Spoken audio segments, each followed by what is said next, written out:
A lot of men avoid healing for one simple reason. They're afraid it will make them weaker, softer, less respected.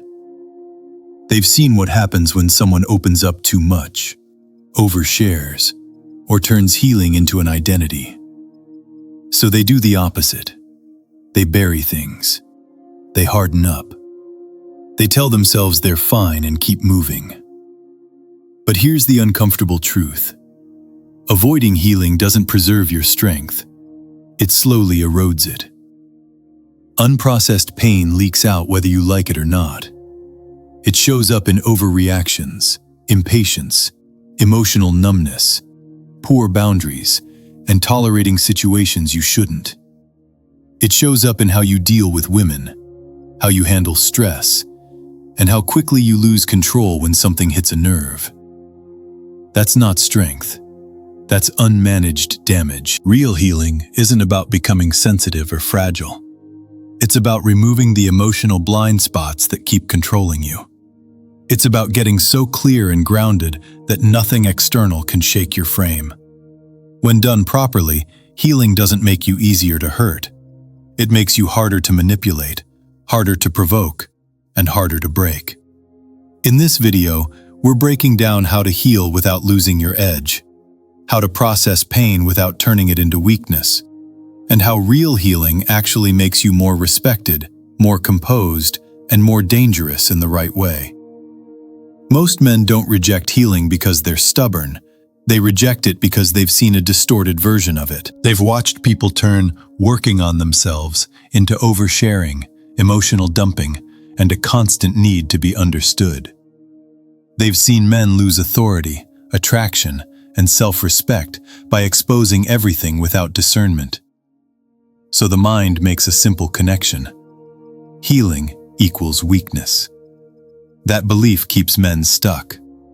Healing isn't about talking more. It isn't about explaining your pain to people who didn't earn access to it. And it definitely isn't about making your wounds visible to the world. That version of healing strips men of their edge because it confuses expression with resolution. Real healing is internal. It's quiet. It's disciplined. A healed man doesn't become softer. He becomes clearer. He knows what affects him and why, which means he's no longer controlled by emotional triggers. He doesn't overreact. He doesn't chase validation. He doesn't need to prove how much he's grown. His presence changes because his inner noise is gone. What most men call strength is often just suppression. They ignore pain, keep moving, and hope time will handle it. But suppressed pain doesn't disappear. It leaks. It shows up in irritation, defensiveness, passive aggression, and a short fuse when something hits too close. That's not strength. That's instability pretending to be toughness. Healing done correctly sharpens your edge instead of dulling it. It removes emotional friction. It gives you control over your reactions. It turns chaos into composure. And that composure is what people mistake for confidence, authority, and power. The strongest men aren't the ones who feel nothing. They're the ones who've processed everything and no longer bleed onto the world. Most men think ignoring pain makes them resilient. They believe if they don't talk about it, don't look at it, and don't slow down, it will eventually lose its power. But pain doesn't fade just because you refuse to acknowledge it. It goes underground. And what goes underground runs your life from the shadows. Unprocessed pain is what makes men reactive. It's what turns small situations into big emotional responses. It's why certain words, tones, or behaviors from others hit harder than they should. When something hasn't been resolved internally, it doesn't take much to trigger it. That lack of control is the real weakness, not the pain itself. This is why men who tough it out often struggle with boundaries. They tolerate disrespect longer than they should. They stay in situations that drain them. They explain themselves too much. They seek reassurance without realizing it. None of that comes from a lack of masculinity. It comes from unresolved emotional weight clouding judgment. Strength isn't pretending nothing happened. Strength is being able to look at what hurt you without being pulled back into it. It's being able to remember the past without your body reacting like it's still happening. When pain is processed properly, it stops demanding attention. It stops hijacking decisions. It stops influencing who you become around others. A man who hasn't dealt with his past is always fighting two battles, the one in front of him and the one behind him. That division weakens focus, confidence, and direction. But when pain is integrated instead of avoided, it becomes information instead of a wound. And that shift is what turns vulnerability into control. You don't become weaker by facing pain. You become weaker by letting it control you quietly. This is where most men get it wrong. They think being strong means feeling nothing. They confuse control with numbness. So instead of processing emotions, they lock them away and call it discipline. On the surface, it looks like composure. Underneath, it's pressure building with nowhere to go. Emotional suppression is not strength. It's delay. When you suppress instead of process, the emotion doesn't disappear. It waits. It shows up later as burnout, detachment, irritability, or sudden emotional collapse when life applies enough pressure. That's why some men seem solid for years and then unravel over something small. It was never about that moment. It was about everything they never dealt with. Emotional control is different.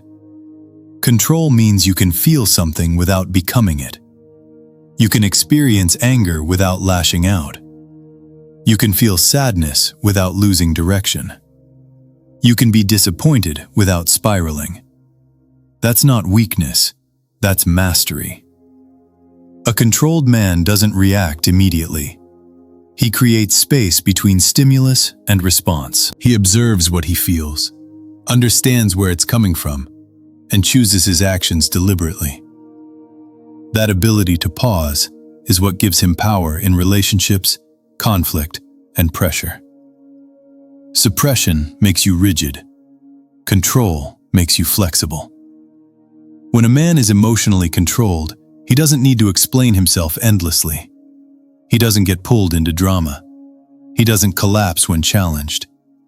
People feel his stability because it's real, not forced. And that stability is what earns trust, respect, and authority over time. The goal isn't to feel less. The goal is to be ruled by your emotions less.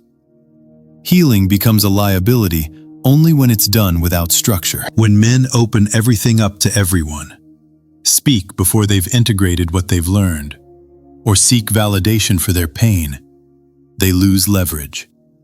Not because healing is wrong, but because exposure without boundaries invites misinterpretation and disrespect. Respect grows from contained strength, not emotional exhibition. A man who heals properly doesn't advertise it. He doesn't announce what he's overcome. He doesn't lead with his scars. He lets the results speak. Calmer reactions, stronger boundaries, clearer decisions, and a noticeable lack of neediness. People feel that shift long before they hear any explanation. This is why disciplined healing increases attraction and authority. When you've processed your pain internally, you stop looking for relief externally. You no longer need reassurance, sympathy, or constant understanding. That self-sufficiency is what makes a man harder to manipulate and easier to trust. Healing with structure means choosing when to speak and who earns access. It means reflection, not rumination. Action, not confession. Growth shows up in how you move, not in how much you reveal. The men who are respected aren't the ones who never struggled. They're the ones who faced their struggle without letting it define them.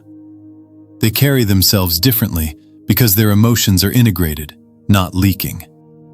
And that's why healing, done correctly, doesn't soften a man. It sharpens him.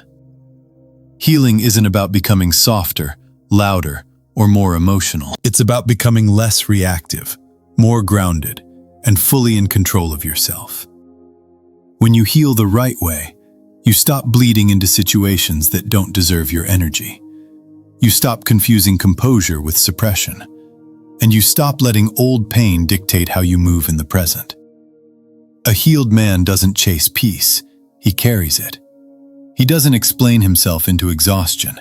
He doesn't need to prove his strength. He knows where he stands, what he tolerates, and when it's time to step back.